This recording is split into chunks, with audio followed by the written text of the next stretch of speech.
মঙ্গলবার সারা পশ্চিম বাংলায় 2026 বিধানসভা নির্বাচনের জন্য শাসক দল তৃণমূল কংগ্রেস তাদের সারা রাজ্যের প্রার্থী তালিকা প্রকাশ করেছে। সেই সাথে পূর্ব বর্ধমান জেলার বুধবার মন্তেশ্বর বিধানসভায় তৃণমূল কংগ্রেসের প্রার্থী সিদ্দিকুল্লাহ চৌধুরীর সমর্থনে মেমারি 2 নম্বর ব্লকের সাতগেছিয়া বর্ধমান কালনা রোড এবং মেমারি মন্তেশ্বর রোড পরিক্রমা করে তৃণমূল প্রার্থী সিদ্দিকুল্লাহ চৌধুরী সহ দলীয় কর্মীরা। চৌমাথায় একটি পথসভা করেন তারা। এই পথসভা এবং মিছিলে মেমারি 2 নম্বর ব্লক তৃণমূল কংগ্রেসের সভাপতিকে দেখা গেল না। এই প্রসঙ্গে প্রশ্ন করা হলে মন্তেশ্বর বিধানসভার প্রার্থী সিদ্দিকুল্লাহ চৌধুরী কোনো সদুত্তর দিতে পারেননি এবং প্রসঙ্গ এড়িয়ে যান। পাশাপাশি এও বলেন যে দ্বিতীয়বারের জন্য মন্তেশ্বর বিধানসভা থেকে বিপুল ভোটে জয়ী হবে বলে আশা করেন। কি বললেন তিনি এদিন দেখুন। কমল বোরার রিপোর্ট, MBS নিউজ। আমার বক্তব্য, দলে থেকে দল বিরোধী কাজ করা যাবে না। কেউ যদি দল বিরোধী কাজ করে নিজে থেকেই সে দল থেকে বের হয়ে যায়।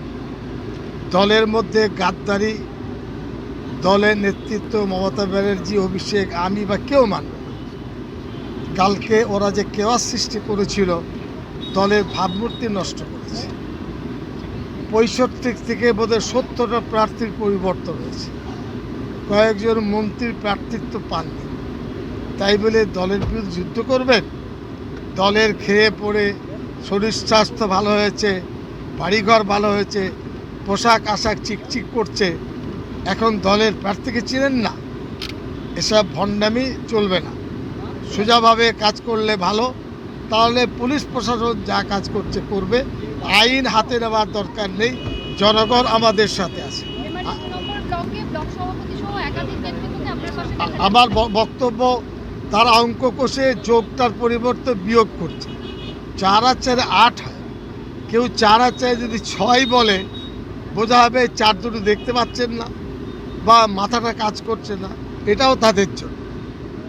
এত কিছুর পরেও সবাই আসবে। দল করলে আসতে বাধ্য, দল না করলে রাস্তা তাদের খোলা। পুলিশ কাজ করেছে, আমি খুশি। নিরপেক্ষতায় পুলিশ কাজ করবে, এটা আমার বিশ্বাস।